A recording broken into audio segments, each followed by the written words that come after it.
I still remember Miles said, the whole world was like they're working for Wall Street, and Wall Street is working for BlackRock and Vanguard and Ray Dalio, like Bridgewater, and because they control so many different areas through like different architectural structure of the business ownership, through stocks, through shares, and basically they own every aspect of of the whole world even. And we're talking about media, social media.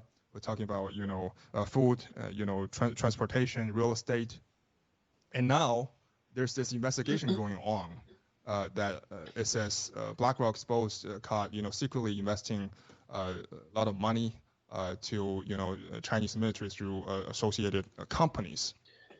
Reported 429 billion dollars. We're talking about billions. I thought it was the first when I saw this news, I thought it was millions. I thought it was like $400 million, but actually $400 billion. So what's your thoughts? Saturn, you can go first.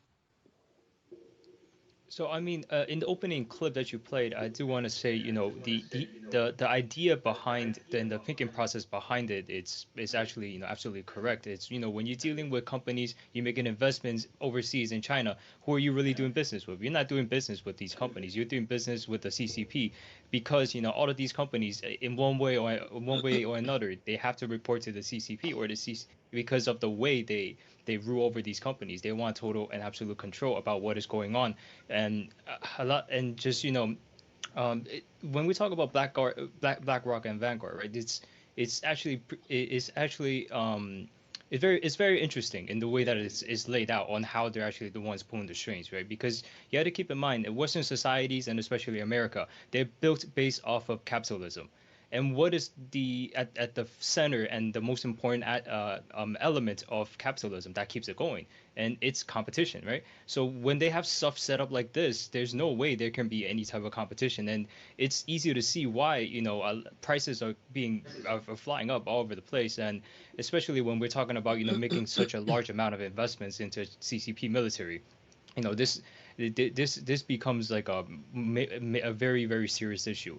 And especially when you're funneling investments or money into the CCP companies, and while they're being all controlled by the CCP or influenced by the CCP in one way or another, this is essentially, like you said, it's keeping your enemies, is making your enemies stronger, and one of the things Miles Guo and the NFSC has been saying is, like you said, is to decouple from the CCP financially, because if you look at the markets in CCP right now, they're not doing so well, and if you look at the GDP, I mean, it's not even comparable to the amount of debt they have in just the real estate alone.